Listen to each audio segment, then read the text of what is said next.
Cara kita, Dr. James untuk menyampaikan materinya. Silakan, Pak. Baik, terima kasih Pak Albert. Oke, selamat malam kita semua yang hadir baik di YouTube maupun juga yang nonton dari live streaming yang lain. Karena saya juga coba-coba share lewat TikTok ini Pak. Gitu ya. Oh, baik, pertama mungkin kita mulai dengan disclaimer dulu ya, gitu bahwa kegiatan ini atau seminar ini atau webinar ini dilakukan bukan untuk menyerang pribadi. Itu perlu kita jelaskan bahwa karena kita tidak sedang menyerang Pak Dr. Yonathan Purnomo secara pribadi, tetapi kita sedang bicara tentang sesuatu yang bersifat akademis. Jadi karena di dalam webinar-webinar yang dia bawa itu, yang dia upload di YouTube-nya itu, dia berbicara tentang sesuatu yang akademis. Kalau mau sanggah harus dengan sesuatu yang akademis. Maka kita coba tampil dengan sesuatu yang akademis dan sama sekali tidak menyinggung pribadinya beliau atau juga institusi di mana dia bernaung. Itu penting untuk kita mulai dengan hal tersebut. Yang kedua adalah kita perlu melakukan semacam disclaimer juga berkaitan dengan penggunaan istilah yang digunakan oleh Yonathan Purnomo. Dia menyebut istilah bahwa Alkitab yang kita gunakan sekarang ini yang diterjemahkan oleh LAI itu adalah tidak kanon. Nah, ini sesuatu yang perlu kita klarifikasi di awal. Karena begini, kalau kita mengerti ungkapan kanon itu merujuk kepada daftar kitab, bukan kepada kodeks mana atau manuskrip mana yang digunakan, tapi merujuk kepada daftar kitab, yaitu di dalam perjanjian lama ada 39 dan perjanjian baru ada 27 kitab. Jadi ketika dia menyebut bahwa kitab kita tidak kanon, saya tidak mengerti apa yang dia maksudkan dengan tidak kanon itu. Apakah itu merujuk kepada mungkin ada daftar kitab yang lain yang menurut dia harusnya masuk dalam Alkitab kita atau yang mana saya tidak paham. Yang pasti adalah bahwa istilah itu keliru baik secara terminologis maupun keliru secara leksionaris. Itu disclaimer yang kedua. Yang ketiga bahwa dalam webinar ini kita tidak sedang menabrakkan antara teks Bizantium.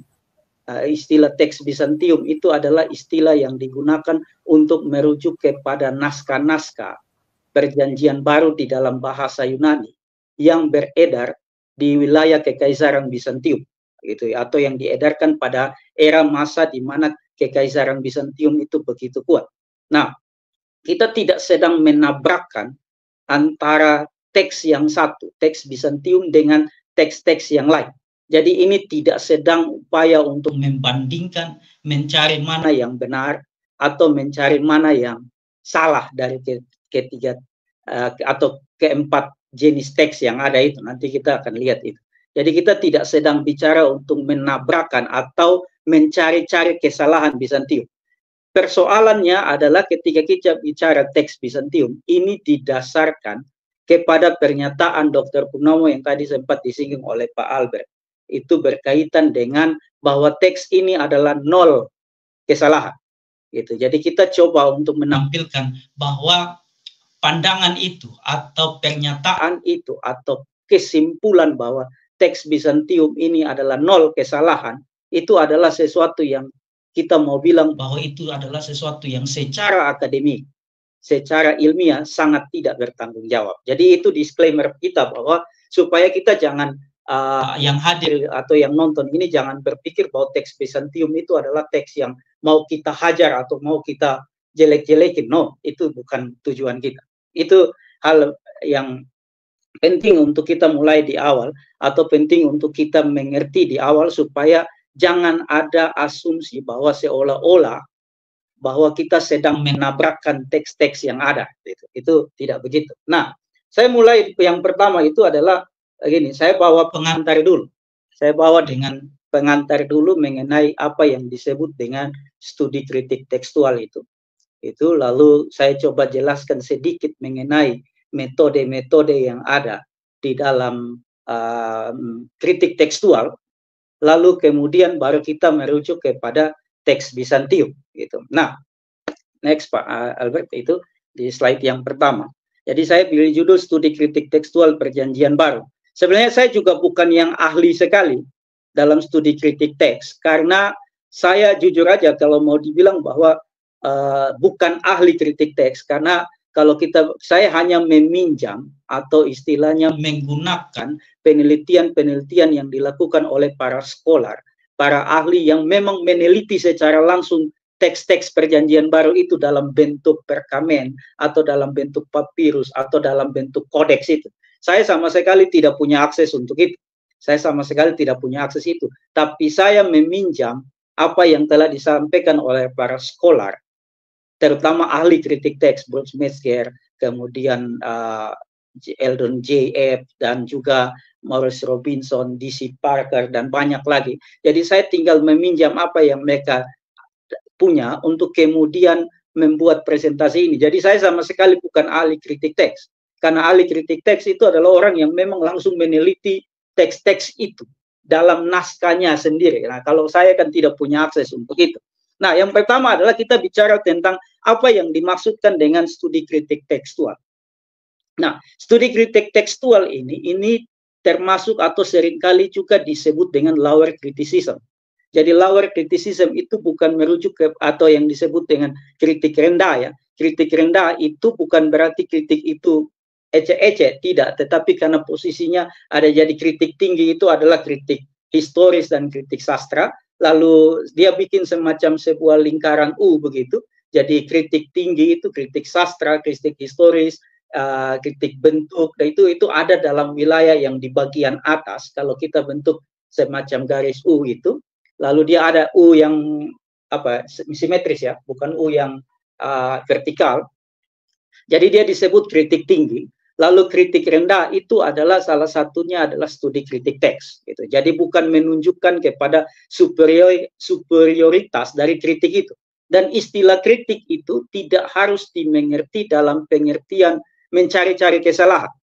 Jadi istilah kritik itu merujuk kepada suatu penelitian atau pengamatan secara cermat. Jadi kritik rendah itu salah satunya studi kritik teks. Nah, studi kritik tekstual ini adalah ilmu yang membandingkan semua manuskrip yang diketahui dari suatu karya tertentu dalam upaya untuk melacak sejarah varian dalam teks tersebut sehingga dapat menemukan bentuk aslinya. Jadi ini bukan hanya berlaku kepada Alkitab, tetapi pada naskah-naskah kuno. Jadi karena naskah-naskah kuno itu semua dulu disalin, maka kemudian studi kritik tekstual itu berupaya untuk merekonstruksi setiap varian dari setiap salinan yang ada untuk menemukan bentuk asli dari teks itu seperti apa. Kalau dalam kaitannya dengan perjanjian baru, studi ini adalah studi yang berfokus pada pertanyaan tentang jenis teks utama mana yang lebih dekat dengan naskah asli yang ditulis oleh para penulis perjanjian baru. Itu karena kita harus sadar, kita harus mengerti bahwa naskah asli atau yang biasa disebut dengan istilah autograf, tulisan tangan asli daripada misalnya Matius, dari Markus, dari Lukas, dari Yohanes atau dari Paulus, itu sudah tidak kita miliki lagi. Yang kita miliki itu hanya tinggal salinan-salinan yang ada. Nah, dan dalam setiap salinan yang ada, itu terdapat varian-varian. Yang dimaksud dengan varian itu adalah semacam perbedaan-perbedaan pada beberapa kata yang dimungkinkan terjadi karena ada kesalahan penyalinan yang mungkin disengaja atau juga yang mungkin tidak disengaja. Nah, studi ini menjadi penting. Next, Pak. Studi ini menjadi penting karena 3 hal. Gitu. Yang tadi saya sudah sebutkan bahwa naskah asli yang mungkin ditulis pada golongan papirus atau perkamen itu semuanya telah musnah. Itu semuanya telah musnah. Atau semuanya sudah, atau kita bisa bilang bahwa kita sudah tidak tahu lagi yang mana yang asli dari setiap ada dari 5.000 sampai 10.000 varian yang atau 10.000 naskah dalam bahasa Yunani yang ada itu, kita sudah tidak tahu yang mana yang asli. gitu, dalam pengertian bahwa kemungkinan sudah musnah. Yang kedua, studi ini menjadi penting karena ada begitu banyak salinan. Perjanjian baru itu kira-kira saya membaca buku Metzger itu menulis bahwa sekitar 5.700, dan kemungkinan besar sudah bertambah lagi, mungkin sudah 8.000. Itu untuk naskah perjanjian baru dalam bahasa Yunani saja. Mungkin sudah 8.000 kodeks atau beberapa 8.000 manuskrip yang ada. Itu baru yang dalam bahasa Yunani, belum yang di dalam bahasa Latin, belum di dalam bahasa Koptik, belum di dalam bahasa-bahasa yang lain. Jadi itu sudah sangat banyak sekali. Dan yang ketiga itu menjadi penting adalah banyaknya varian dalam salinan, atau begitu banyaknya salinan itu menimbulkan banyak varian. Dan yang menarik, Metzger mengatakan bahwa dari setiap varian atau dari setiap manuskrip itu, dalam setiap manuskrip itu tidak ada satu manuskrip pun yang persis sama.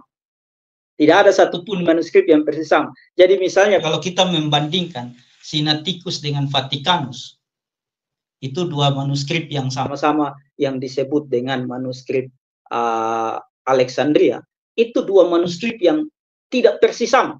Gitu. Karena kita tahu proses penyalinan, waktu itu tidak punya mesin fotokopi, waktu itu tidak punya mesin cetak. Jadi orang tulis tangan, dan ketika dia tulis tangan itu peluang untuk terjadi kesalahan penyalinan itu mungkin sangat mungkin terjadi, sehingga ada salinan-salinan dua manuskrip kalau dibandingkan itu tidak pernah persis sama, selalu ada perbedaan. Nah, kalau misalnya kita berasumsi seperti itu, bahwa kalau begitu, maka Alkitab kita betul-betul sudah tidak bisa diprediksikan atau tidak bisa direkonstruksi lagi mana yang benar, gitu, atau mana yang mendekati naskah asli, karena variannya terlalu banyak.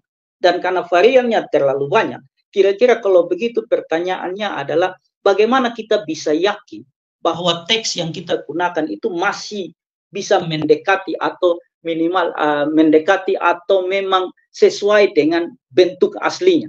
Nah, dalam inilah sejarah kanon perjanjian baru itu menjadi sangat penting sekali. Gereja itu menyediakan begitu banyak manuskrip salinan yang dibuat dari contoh atau dari contoh yang dipinjam, dan begitu banyak di situ.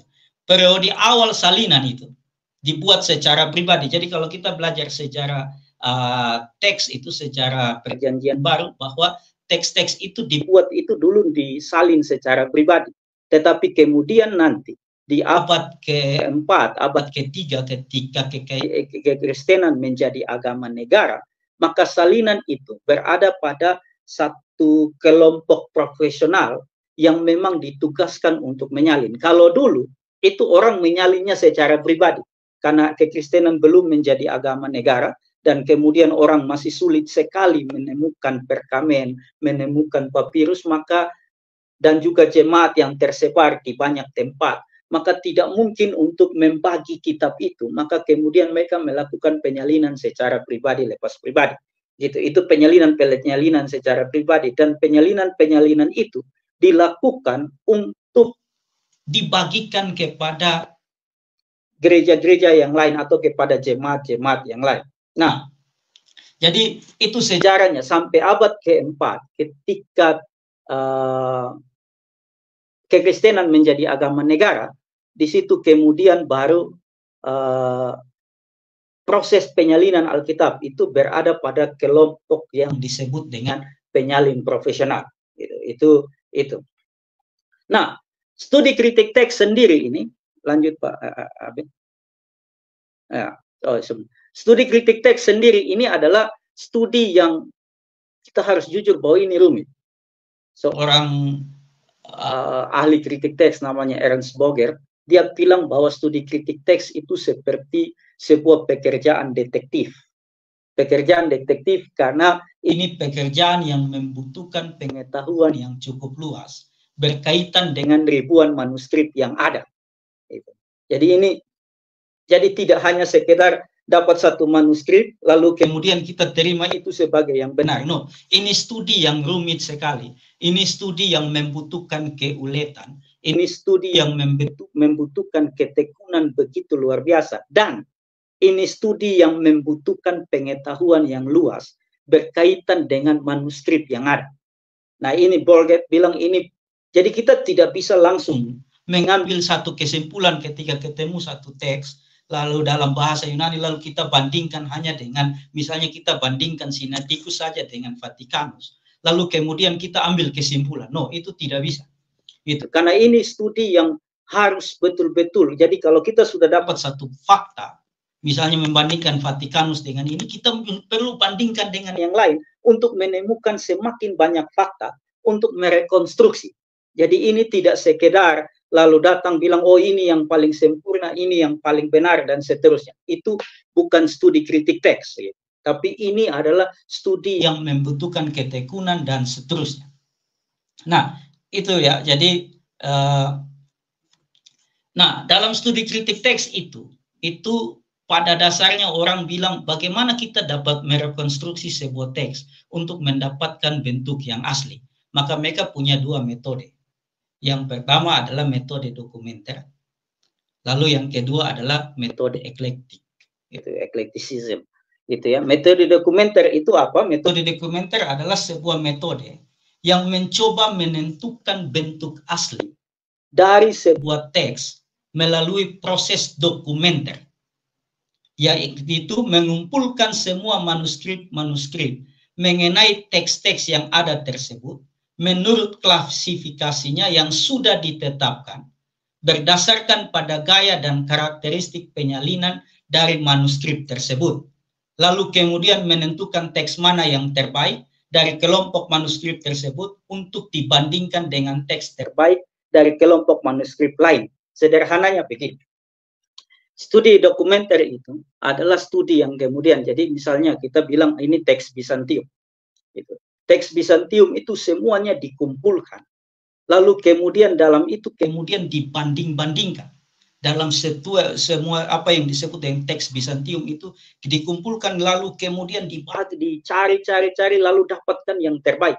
Nah, setelah dapatkan yang terbaik, dibandingkan dengan manuskrip yang lain untuk menentukan kira-kira perbedaan variannya semakin lama semakin banyak atau perbedaan variannya semakin lama semakin sedikit.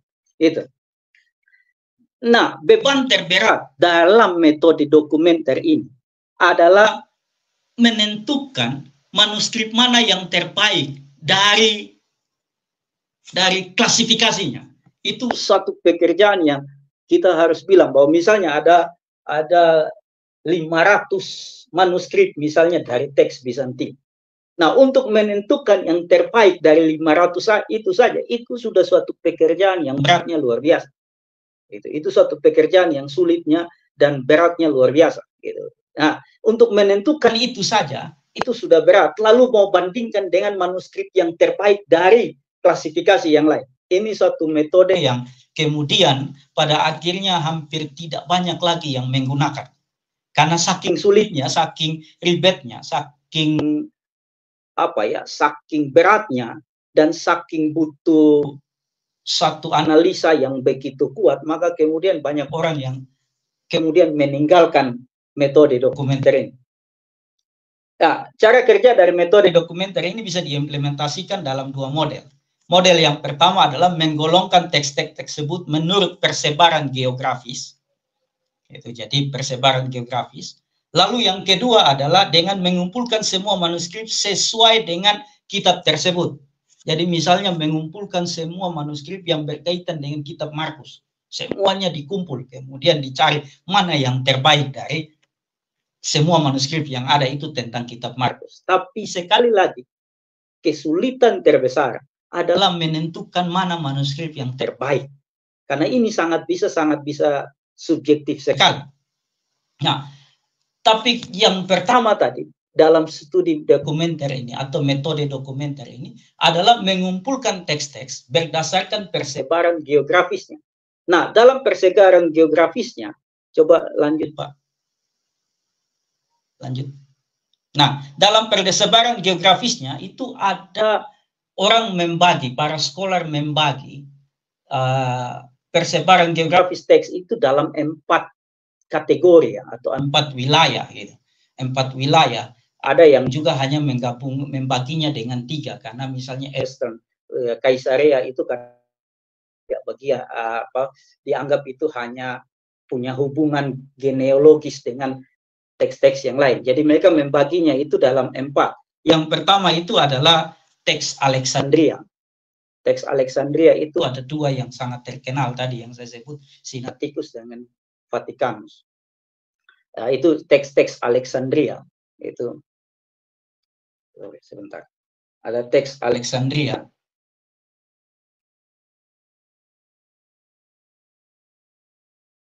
Sebentar, kelewatan di sini. Ada teks Alexandria, itu oleh Westcott dan Hort kadang-kadang disebut sebagai teks netral. Itu ada Codex Sinaiticus dan Codex Vaticanus, Papyrus Bodmer, dan beberapa perkamen serta yang lainnya. Lalu ada teks barat, teks barat, yang ini tersebar di wilayah Afrika Utara dan seterusnya. Lalu itu ada beberapa kodeks yang terkenal, Kodeks Besae, Kodeks Claramontanus, dan seterusnya. Lalu ada Eastern Text atau teks Kaisarea, itu ada beberapa manuskrip yang terkenal juga di situ. Ada beberapa versi teks dalam bahasa Armenia dan Georgia, dan teks yang terakhir itu adalah teks Bizantium. Jadi ada 4 persebaran geografis teks. Alexandria yang ada di wilayah Mesir Utara ya, di wilayah Afrika Utara, daerah Mesir. Lalu ada teks Kaisarea, lalu ada teks barat, gitu. Teks barat itu menuju kepada Roma dan lain sebagainya, wilayah Roma dan seterusnya. Lalu ada teks Bizantium. Gitu. Teks Bizantium itu kadang-kadang juga disebut dengan teks Suria, kadang juga disebut dengan teks Koine, dan kadang juga disebut dengan teks Antioquia. Nah, untuk khusus tentang teks Bizantium ini adalah teks yang secara keseluruhan itu dianggap oleh para scholar sebagai teks yang late, agak ke belakang, agak terbelakang, dan agak sekunder. Gitu. Karena begini, karena agak sekunder, karena mereka melihat bahwa dalam teks Bizantium ini, itu tampak sekali ada usaha yang dilakukan secara sistematis dan kadang-kadang dengan sengaja untuk kemudian menghaluskan ungkapan-ungkapan di dalam bahasa Yunani yang terkesan agak kasar, itu kemudian ketika disalin kembali itu berupaya untuk dihaluskan, atau teks ini berusaha untuk menggabungkan 2 atau lebih bacaan yang berbeda menjadi satu bacaan yang diperluas. Gitu. Jadi misalnya kalau kita temukan ada varian yang kemudian menjadi sedikit lebih panjang dalam teks Bizantium, itu kemungkinan ada upaya untuk menggabungkan 2 bacaan yang berbeda menjadi satu. Atau juga ini teks yang menurut para ahli itu menyelaraskan, ini teks yang ketika disalin itu berupaya untuk menyelaraskan bagian yang paralel dalam dalam pembacaan mereka. Teks ini kemungkinan ini diproduksi di Antioquia di Suria, lalu dibawa ke Konstantinopel, dan kemudian didistribusikan secara luas ke seluruh kekaisaran Bizantium. Bahkan ada ahli, misalnya Maurice Robinson dan juga D.C. Parker ya. D.C. Parker mengatakan bahwa Barbara Allen, Kurt and Barbara Allen, bahkan mengatakan bahwa teks Alexandria sendiri, teks Alexandria sendiri, kemungkinan besar itu teks-teks belakangan selain Codex Sinaiticus dan Vaticanus, menurut dia bahwa teks Alexandria sendiri kemungkinan besar tidak lepas, yang teks belakangan dari teks Alexandria kemungkinan besar tidak lepas dari pengaruh Bizantium. Karena apa? Karena tadi teks ini adalah teks yang paling banyak disebarkan, paling banyak disalin, paling banyak dan menggunakan otoritas kekaisaran untuk kemudian disebarluaskan sehingga ada kemungkinan teks-teks belakangan dari teks-teks jenis teks Alexandria itu pun dipengaruhi oleh teks Bizantium. Itu ada dugaan. Kurt dan Barbara Allen sempat ngomong seperti itu. Kurt dan Barbara Allen sempat menyampaikan hal seperti itu dalam bukunya itu yang ini. Bukunya yang ini, The Text of the New Testament. Itu mereka sempat mengatakan bahwa ada kemungkinan bahwa teks-teks Alexandria itu pun dikorosif oleh teks Bizantium. Nah, kita harus jujur mengatakan bahwa teks Bizantium ini kemudian dianggap teks yang paling baik pada saat ini. Itu anggapannya gitu. Itu anggapannya. Karena apa? Karena tadi dia berusaha untuk menghaluskan yang agak kasar, dia berusaha untuk menyelaraskan perbedaan-perbedaan yang ada. Lalu dia berusaha untuk memperbaiki teks-teks yang mungkin dalam Sinaiticus dan Vaticanus itu mengalami kerusakan karena tidak ditemukan dan seterusnya. Dia coba untuk memperbaikinya dengan cara yang sangat sistematis sekali. Gitu. Dengan cara yang sangat sistematis sekali. Nah, teks yang paling awal dari teks Bizantium ini ada satu kodeks namanya Codex Alexandrinus. Itu kemungkinan di akhir abad ke-4. Itu metode dokumenter kemudian membagi teks itu ke dalam 4 persebaran geografis.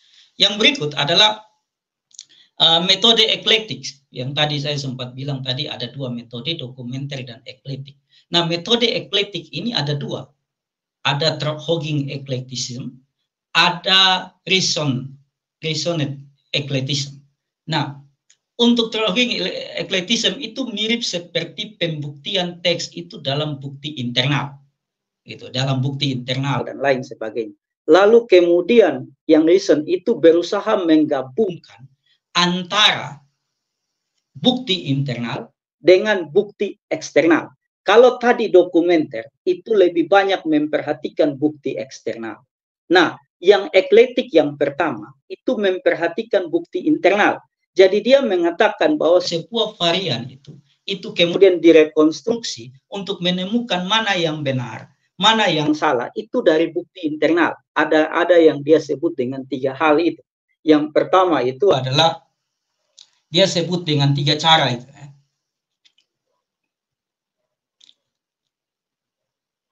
Yang pertama itu adalah melalui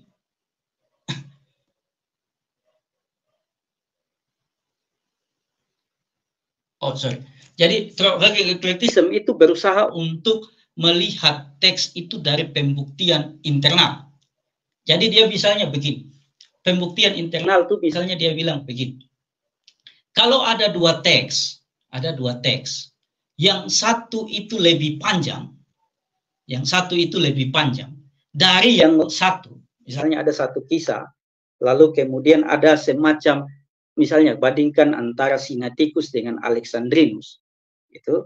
Lalu ketika dibaca di Sinaiticus itu singkat saja, tapi kemudian di Alexandrinus itu agak lebih panjang, maka mereka mengatakan bahwa kemungkinan yang asli itu yang pendek itu. Jadi naskah yang lebih pendek itu lebih dekat pada autograf ketimbang naskah yang lebih panjang. Kenapa? Karena menurut mereka bahwa para penyalin itu lebih mudah untuk menambahkan penjelasan pada saat penyalinan ketimbang mengurangi.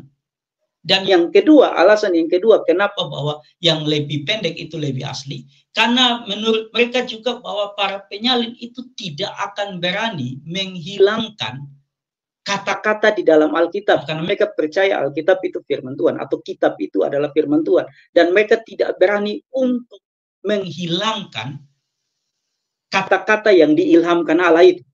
Jadi kemungkinan untuk menambahkan lebih banyak ketimbang mengurangi. Itu metode eklektik yang pertama.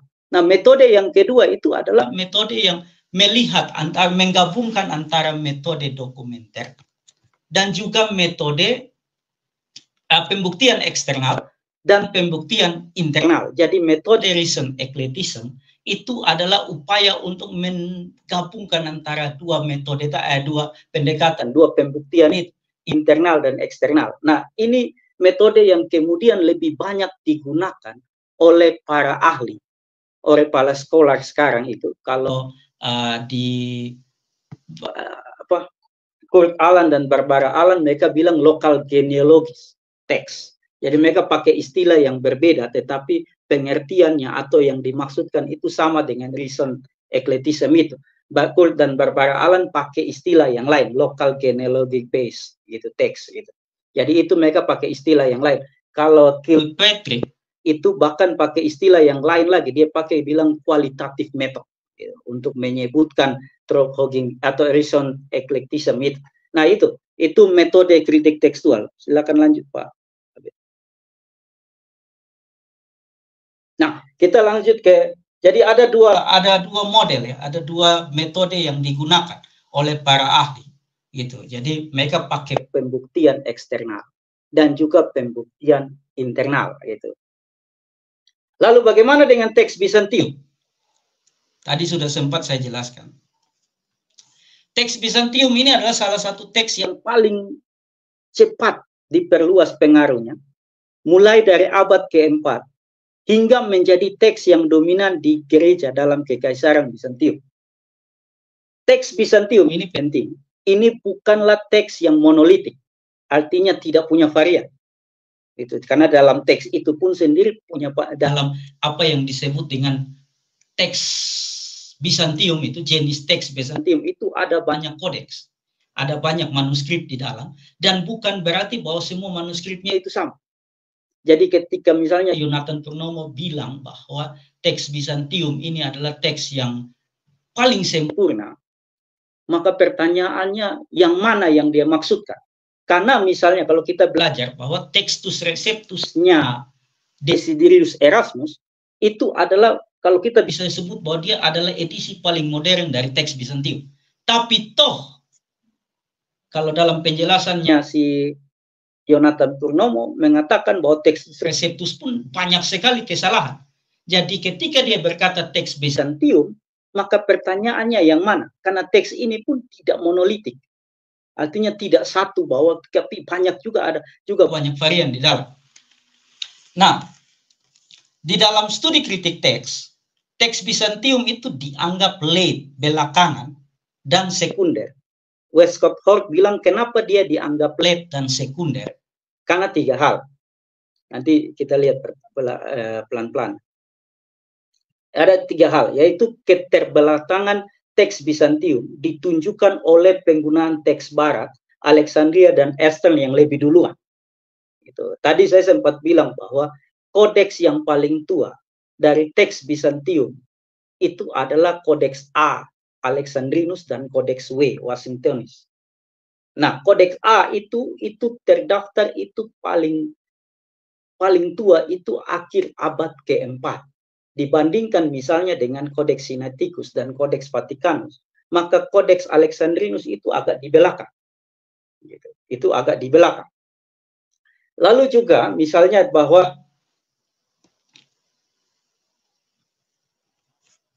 sehingga kalau misalnya kalau kita berbicara begini, kalau misalnya dia agak ke belakang atau agak muda ya, kalau kita sebut begitu, karena dia di sekitar akhir abad ke-4, maka pertanyaan sederhananya adalah, kalau dia agak ke belakang, bagaimana mungkin teks itu dapat menjelaskan bahwa dia paling dekat atau merupakan cerminan yang paling akurat dari naskah asli? Itu pertanyaan. Itu. Kalau memang dia paling belakang, bagaimana mungkin dia menjadi cerminan dari naskah asli? Memang misalnya Robinson pun membantah fakta itu. Robinson membantah fakta itu dengan mengatakan bahwa oke, misalnya teks Bizantium itu dianggap paling belakang dan mungkin tidak mencerminkan naskah asli. Tetapi dia berkata bahwa sebenarnya argumentasi dengan menggunakan bahwa karena dia dari belakang maka dia tidak mencerminkan naskah asli, itu argumentasi yang lemah sekali. Robinson bilang begitu. Bahkan dia merujuk kepada misalnya teks-teks yang lain yang juga paling belakang tetapi juga memiliki kemiripan dengan teks-teks yang lebih awal.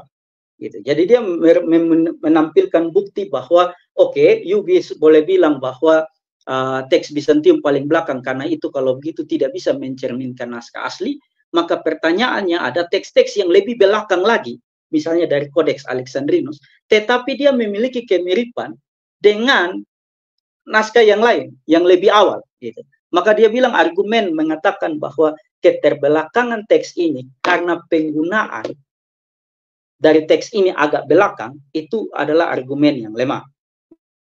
Gitu. Jadi itu pertama. Tapi kita bisa bilang bahwa teks Bizantium ini dianggap late dan dianggap sekunder karena naskah yang paling tua yang ada itu hanya pada abad keempat, akhir abad keempat. Nah, juga ada argumen mengatakan bahwa kalau misalnya teks Bizantium ini dianggap yang tadi kita pakai istilah Yonatan Purnomo ini adalah kanon, maka seharusnya, nah ini argumennya, maka seharusnya bahwa naskah ini harus menjadi naskah yang secara luas ada di berbagai wilayah geografis sejak abad pertama dan seterusnya. Tetapi faktanya itu tidak ada. Itu tidak ada. Jadi itu argumen kenapa teks ini disebut late. Lalu yang kedua, argumen yang kedua adalah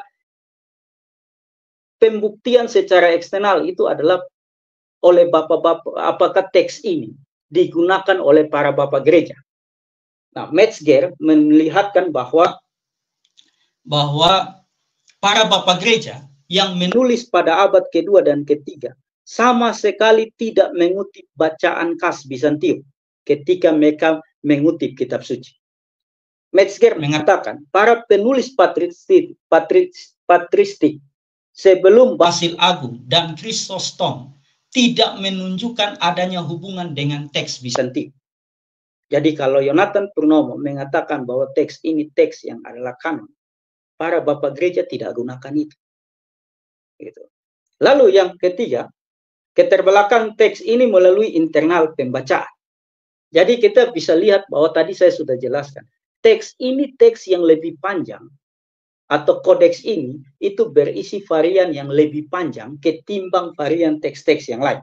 Nah, menurut para ahli, semakin pendek sebuah varian, maka yang pendek itu lebih dekat pada naskah asli. Karena tadi alasan yang saya sebutkan tadi.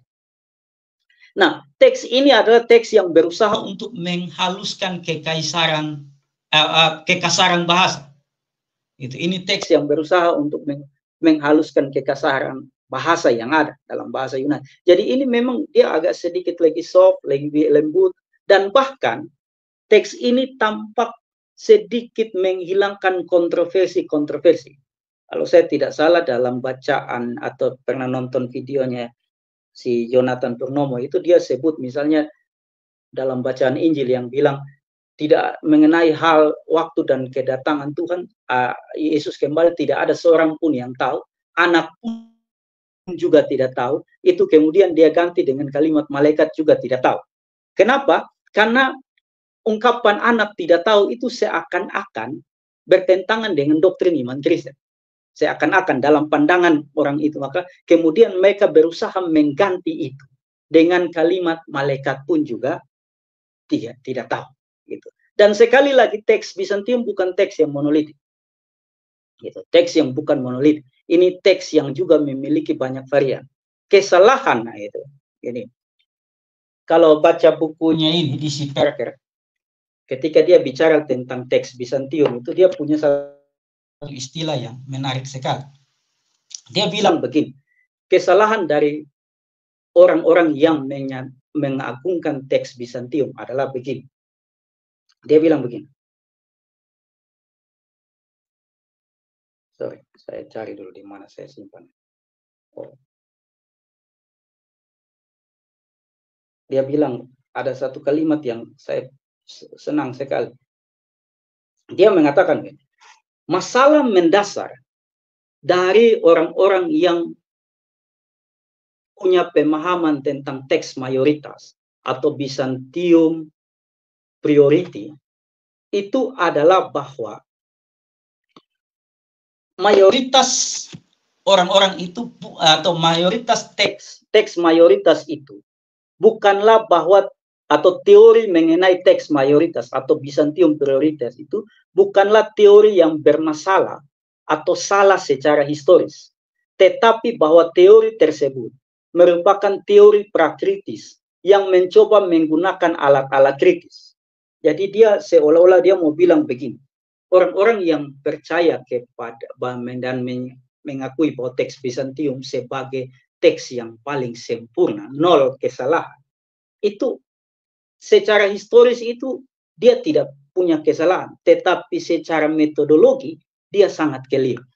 Itu kira-kira yang bisa. Jadi ketika kita bicara tentang Bizantium teks, maka kesimpulan sederhananya dia adalah salah satu varian atau dia adalah salah satu teks yang merupakan varian dari naskah asli. Itu kesimpulan saya. Terima kasih.